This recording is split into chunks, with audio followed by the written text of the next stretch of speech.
हे friends, मैं नेहा आज आपके साथ डिस्कस करने जा रही हूँ GST registration benefits. Means GST registration से लोगों को क्या क्या बेनिफिट्स हो सकते हैं, उन्हें क्या बेनिफिट है जीएसटी रजिस्ट्रेशन लेने का, मैं उस चीज़ के बारे में बताने जा रही हूँ।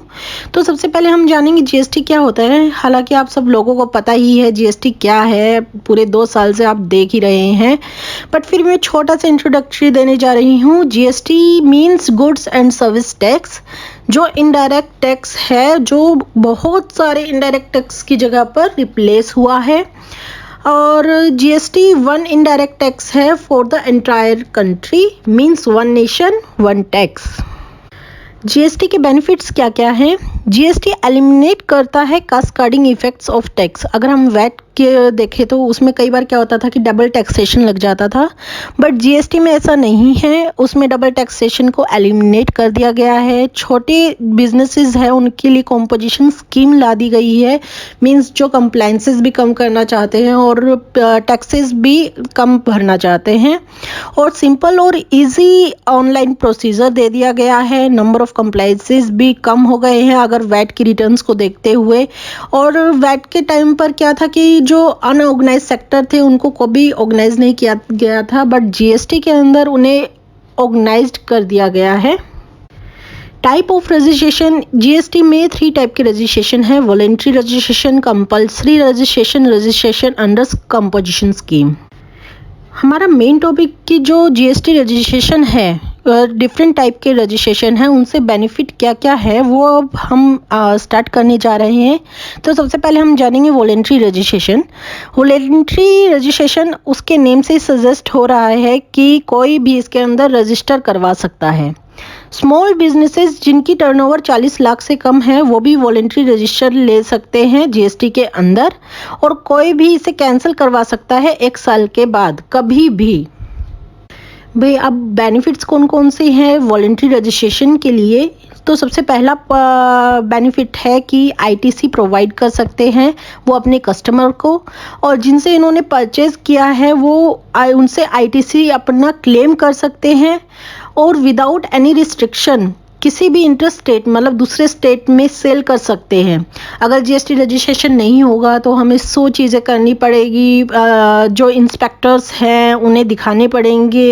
हो सकता है कि आपका सामान रोक लिया जाए, आपका टाइम ख़राब हो। उस चीज़ से ये चीज़ें एलिमिनेट कर देती है अगर हम जीएसटी का रजिस्ट्रेशन ले लेते हैं। और अगर जीएसटी का रजिस्ट्रेशन होता है तो ये कई एरियाज़ में हमारे लिए बहुत इजी कर देता है। लाइक अगर कोई बैंक लोन लेना हो तो उसमें भी जीएसटी रजिस्ट्रेशन की रिक्वायरमेंट होती है, और कहीं पर कोई प्रीमिसेस भी अगर हमें रेंट पर लेना हो तो उस चीज़ में भी हमें अपने बिजनेस का प्रूफ दिखाने के लिए जीएसटी रजिस्ट्रेशन दिखा सकते हैं। और ई कॉमर्स वेबसाइट पर रजिस्ट्रेशन कंपल्शन होता है जिनकी 40 लाख से भी कम होती है, तब भी हमें जीएसटी का रजिस्ट्रेशन ई कॉमर्स अगर हम अपना बिजनेस करना चाहते हैं तो भी हमें अपना रजिस्ट्रेशन देना ही होता है। तो उस केस में आपके लिए हेल्पफुल होता है और कॉम्पिटिटिव एडवांटेज देता है। अगर जिनके पास रजिस्ट्रेशन नहीं है तो उनसे ज़्यादा बेनिफिट्स हमें देता है, कॉम्पिटिटिव बेनिफिट्स हमें ज़्यादा मिलते हैं। कंपल्सरी रजिस्ट्रेशन, ये नाम से ही पता चल रहा है कि जिनके लिए जीएसटी रजिस्ट्रेशन मैंडेटरी ही है। इसमें चाहे एग्रीगेट टर्नओवर आपकी थ्रेशोल्ड लिमिट से कम हो, तब भी जो गवर्नमेंट ने बिल्कुल कंपल्शन कर दिया है, भाई आपने बिजनेस स्टार्ट किया है तो आपको जीएसटी रजिस्ट्रेशन लेना ही पड़ेगा। पहला है इंटर स्टेट सप्लाई, मतलब जो इंटर स्टेट सप्लाई करता है उनको लेना ही पड़ेगा चाहे उनकी 40 लाख से कम हो। ई कॉमर्स ऑपरेटर और टीसीएस कलेक्टर जो ई कॉमर्स को ऑपरेट करते हैं और टीसीएस कलेक्ट करते हैं उनके लिए। E commerce supplier of goods, और जो ई कॉमर्स पर सप्लाई करते हैं गुड्स उनके लिए भी कंपल्शन है।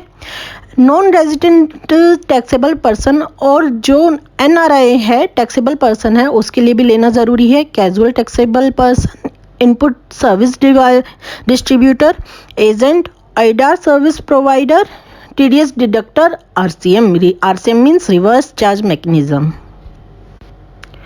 नाउ हमारा नेक्स्ट जो रजिस्ट्रेशन है वो है रजिस्ट्रेशन अंडर कंपोजिशन स्कीम। ये वॉलेंट्री जो रजिस्ट्रेशन है उसी का ही एक ऑप्शनल स्कीम है।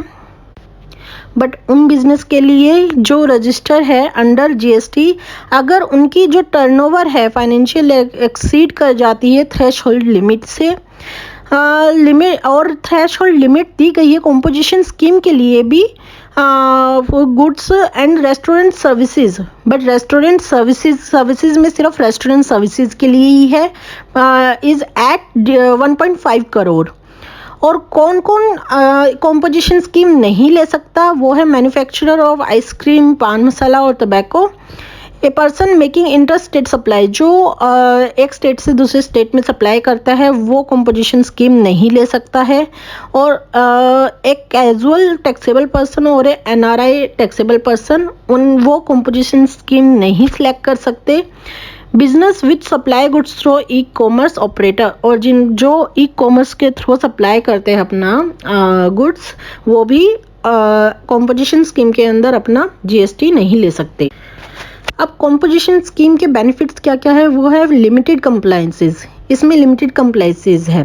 वॉलेंट्री में हमें मंथली जीएसटीआर 1, जीएसटीआर 2, जीएसटीआर 3 भी फाइल करना पड़ता है, और फिर क्वार्टरली एक और रिटर्न जाती है, ये सब चीज़ें करनी पड़ती है। बट इसमें कॉम्पोजिशन स्कीम में क्या है कि हमें क्वार्टरली ही सारी रिटर्न्स भरनी पड़ती है, क्वार्टरली ही टैक्स पे करना पड़ता है, और इसमें टैक्स लाइबिलिटी भी कम है, इसमें मैक्सिमम 5% है और मिनिमम 1% है, और इसमें सबसे ज़्यादा liquidity means working capital high होती है।